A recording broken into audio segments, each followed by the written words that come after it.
Selamat datang di pertemuan 11 mata kuliah Manajemen Konten. Materi ke-11 ini kita akan membahas tentang karakteristik user.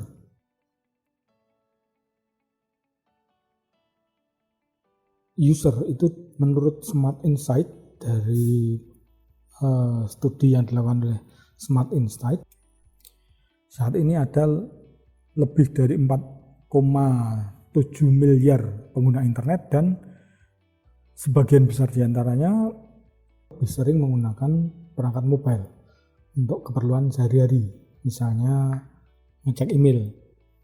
Dan meskipun perusahaan-perusahaan itu secara umum dapat memahami tentang arti penting dari karakteristik mobile user serta kebutuhan-kebutuhannya, namun mereka cenderung kurang mampu menyesuaikan strategi perusahaan dengan dunia mobile.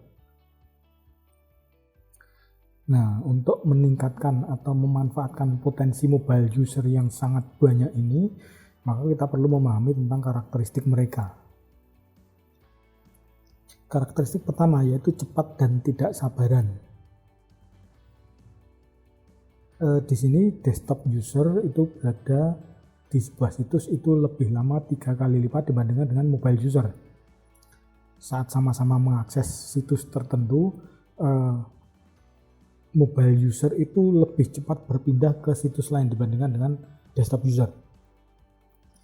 Mobile user itu cenderung tidak suka membuang waktu mencari informasi yang diperlukan, dan dalam hal ini penggunaan font serta penempatannya di halaman utama itu sangat penting perannya dalam menampilkan sebuah informasi. Selain itu, 50% lebih mobile user akan menutup sebuah situs jika waktu loadingnya lebih dari 3 detik. Ini ya batasannya yang perlu dipertimbangkan, 3 detik. Di sini dari Smart Insight itu 57% pengunjung situs akan meninggalkan situs tersebut jika loadingnya lebih dari 3 detik.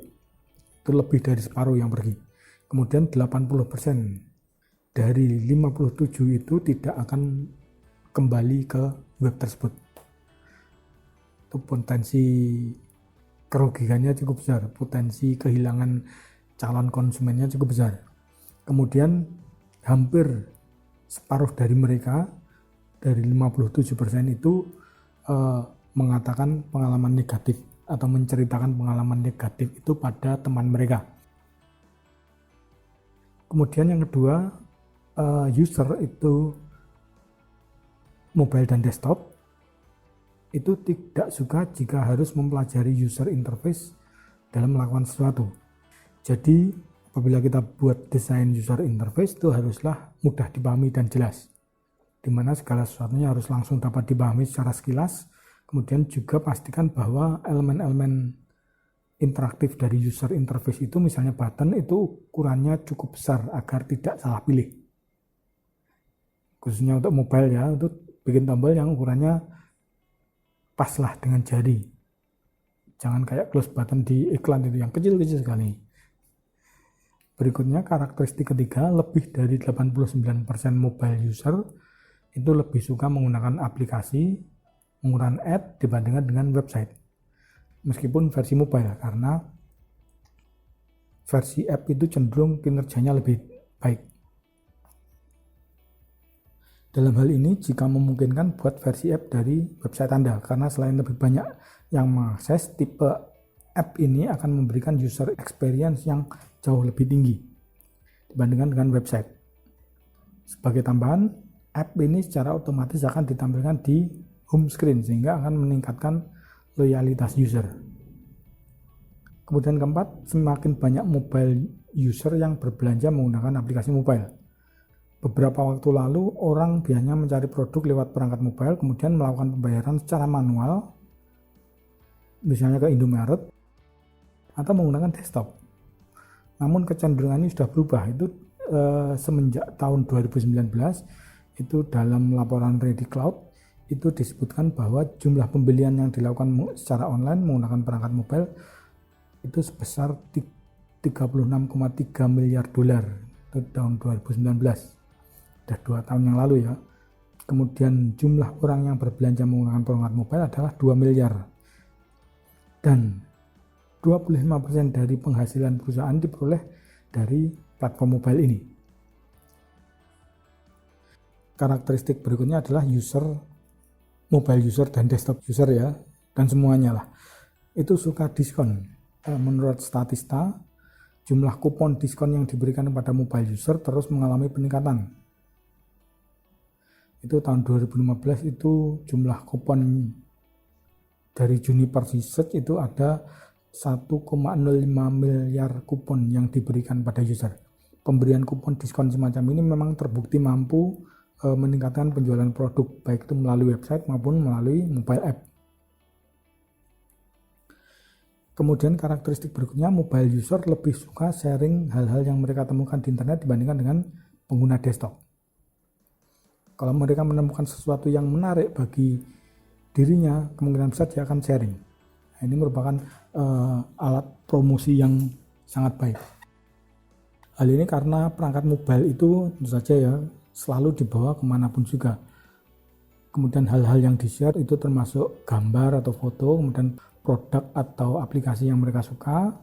Misalnya mereka main game, kemudian wow, gamenya keren, dan mereka biasanya sharing.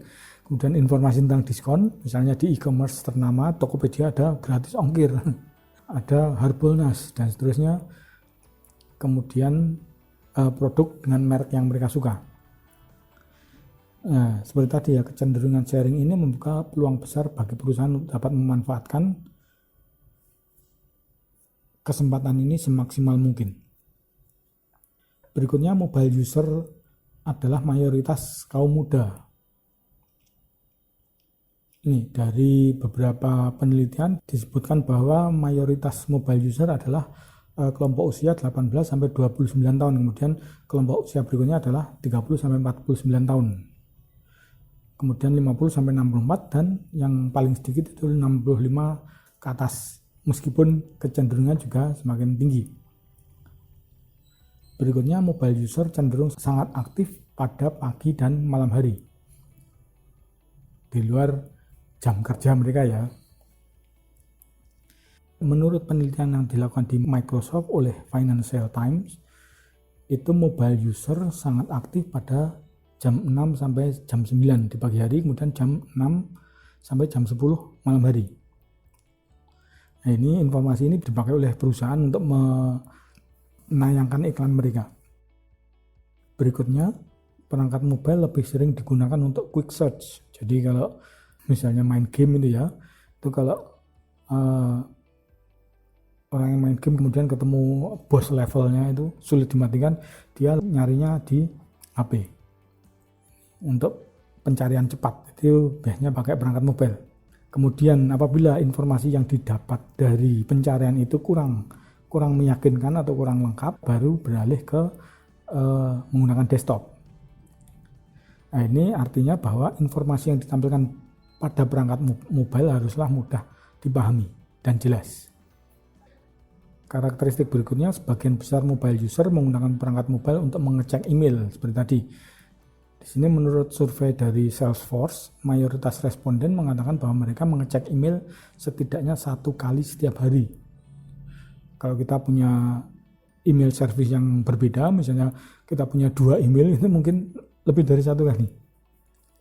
Kemudian aktivitas lain yang disebutkan diantaranya adalah browsing, ini untuk mobile ya, browsing, kemudian lihat-lihat media sosial, kemudian nonton film atau video, membaca berita, main game, kemudian membaca apa saja, misalnya novel dan sebagainya.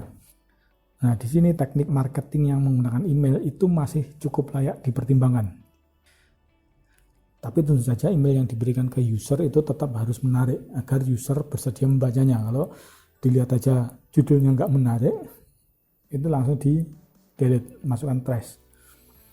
Berikutnya, mobile user tidak suka mengetik. Mobile user lebih suka melakukan swipe dan tap dibandingkan dengan mengetik. Kecuali untuk quick search tadi ya. Jadi di sini desain visual yang dibuat haruslah mendukung hal ini. Misalnya menggunakan satu akun, misalnya Google ya, kita bisa menggunakan akun itu untuk mendaftar atau masuk ke berbagai situs seperti yang kita alami sekarang ya. Nah, ini hal yang perlu diingat di sini adalah bahwa interface yang dipergunakan harus sederhana, kemudian jelas dan mudah dipahami. Berikutnya terakhir, mobile user itu sangat aktif di media sosial seperti tadi ya. Selain suka sharing apa yang mereka temukan, mereka juga sangat aktif.